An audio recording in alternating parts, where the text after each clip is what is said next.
bittaa fi gurgurtaan akkasumas maallaqa nama tokkorraa gara nama biraatti dabarsuudhaaf maalli dijitaalawaa addunyaan irratti waan bubbulee ta'ullee Itoophiyaatti ammoo tajaajilichi guddachuu kan eegalee waggoota dhiyoo asitti. Baankiin Oromiyaadhaan sirna kafaltii daldala boba'aa dijitaalaa milkii jedhamu guyyaa har'aa kana guutuu biyyaatti hojiirra oolchuu isaa ibseeti jira.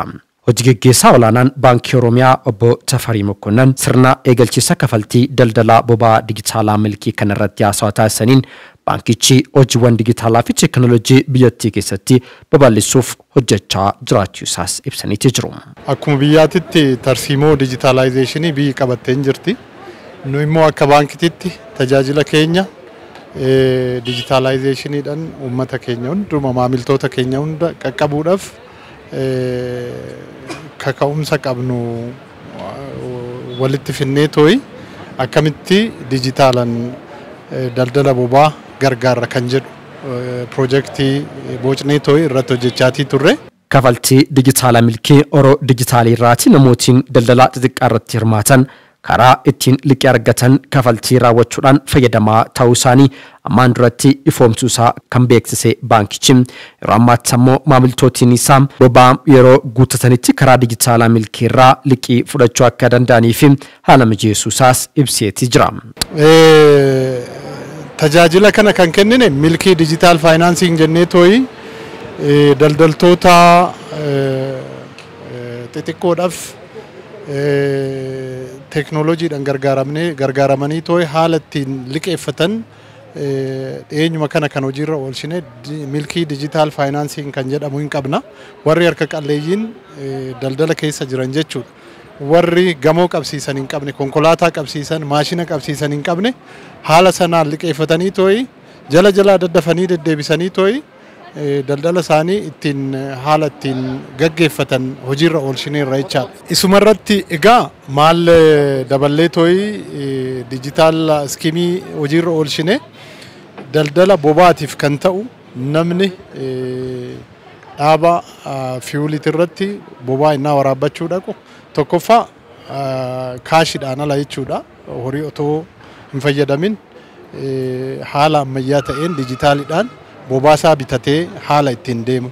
Karaa biraatiin immoo tarsiimoo biyyattiin daldala biyyattii dijitaalaayizeeshiniidhaan akka gargaaramu gochuudhaaf qabattee too irratti hojjettullee gargaaraa jechuudha. Karaa biraatiin fiiwul isteeshinoonni horii namarraa sassaabanii too ittiin rakkatan kanallee seekiyuriitii isaaniitiif sodaa ala godha jechuudha. Horiin warri bitatus horii qabateetii miti kan dhufu herreega isaaniitirraa kaffalu. Pilaatfoormiin fayyadaman immoo Oroo milkii pilaatfoormiidha jechaadha. Suuparaappiidha. Suuparaappiin kun baay'ee kan ammayyaati. Tajaajilaaf baay'ee salphaadha. Naman rakkisu namni kafaltii isaa kafalee tooyi innasuma herreega fiiwul isteeshinii san irratti gala jechuudha. Kana egaa walitti simsiisuudhaaf fiiwul isteeshinoota biyya kanaa hunda wajjin iyyuu hariiroo hojii uummanneerra. Maamiloota keenya jechuudha warri kaampaaniiwwan boba'aa fidanii tooyi rabsan hundumtuu jechuudha.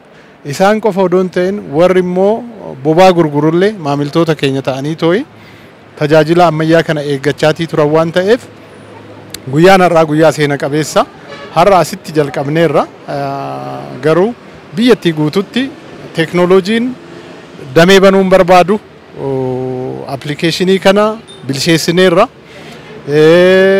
Ministira loojistiikii fi tiraanspoortii wajjin walitti qindeessineerra. Itiyoo teleekoomii wajjin walitti qindeessineerra. Kana booda infraastiraakcharii isaanii kana fayyadamnee tooyi biyyattii guututti bittaa fi gurgurtaa boba'aa teekinooloojii kanaan gargaaraa deemna jechuudha. Inni biraa namni akka tasaa herreega isaa keessaa horii hin qabne milkii dijitaal faayinaansiingiidhaan achitti goree tooyi liqeeffatee tooyi boba'aa isaatiif kafalachuullee danda'a jechaadha. Kun immoo value added service jennuudha. Tajaajila dabalataa jechuudha. Kafaltii kana intermediate gochuu qofa odoon ta'in namni herreega irraa horii hin qabnellee yeroo muraasaaf milkii dijitaal faayinaansiingii appii keenyatti goree tooyi foormii sana gaaffii sana guutee tooyi otoo qaboo kamiyyuu hin qabsiisin qilleensuma irratti mallatteessee tooyi eenyummaa isaa waan milkii dijitaal faayinaansiingiin gaafatu guutee liqeeffatee tooyi kafaltii boba'aa kafalachuu danda'a jechuudha. Ministeera geejjibaa bakka bu'uudhaan qindeessaan piroojeektii boba'aa obbo Salmaa Muhammad akka jiranitti ammoo mootummaan riiformii kafaltii boba'aa erga bara 2014 jalqabsiisiyaasitti hanga ammaatti qarshiin biiliyoona 430 ol kallattii dijitaalaatiin raawwachuu isaa ibsuudhaan baankiin Oromiyaa tajaajila kanatti akka filannootti dhiyaachuun isaa carraa olaanaa ta'uu himuudhaan baankichi tajaajila jalqabeem cimsee akka itti fufu gaafataniiti jiru. እስካሁን ባሉት የትግበራ ሂደቶች ከ430 ቢሊዮን ብር በላይ በዲጂታል የክፍያ አማራጮች ግብይት ተከናውኗል ማለት ነው። አሁን በያዝነው በጀት ዓመት ብቻ እንኳን ባለፉት 9 ወራት ከ176 ቢሊዮን ብር በላይ የነዳጅ ግብይት በዲጂታል የክፍያ አማራጮች ተግባራዊ ተደርጓል። እነዚህ የዲጂታል ክፍያ አማራጮች ተግባራዊ ሲደረግ ቀድሞ ተግባራዊ በተደረጉት አማራጮች እንዲሁም የነዳጅ ማደያ ወይም የነዳጅ አቅራቢ ኩባንያዎች የሚያቀርቧቸው የክፍያ ካርዶች አሉ እነሱንም ጨምረን ነበር። ነገር ግን ለህብረተሰቡ ተጨማሪ አማራጭ ማቅረብ ለነዳጅ ማደያዎችም ተጨማሪ አማራጭ ማቅረብ የሚገባ መሆኑን በመንግስት ስለታመነበት ሁሉም የፋይናንሻል ኢንስቲትዩሽኖች ወይም የፋይናንስ ተቋማት ወደ ተዘጋጀው የነዳጅ ድጎማ ማስተግበሪያ ስርዓት ወይም የፊውል አግሪጌተር ሲስተም የምንለው እዛ ላይ ጆይን አድርገው የክፍያ አማራጭ ሆነው እንዲቀርቡ ለማስቻል ያለፉትን ጊዜያት ሰፊ ስራ ሲሰራ ነበር የቆየው።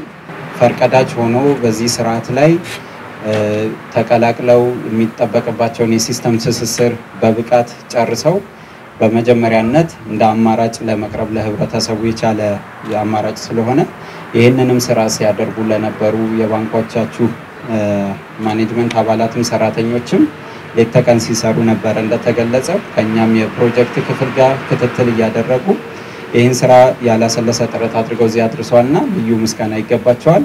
ኦጂጌሳን አባታ ቦባ ኦይል ሊቢያ ዶክተር ዩሱፍ ደበለቴ ከስሞቲን ሄዱን ኢሳኒ ስርና ባንክ ኦሮሚያ ከፈልቲ ቦባ ዲጂታላ ሚልኪ ፎምሱ ጉያራ ራወት ይረቲ አርገመን ይትጭሩ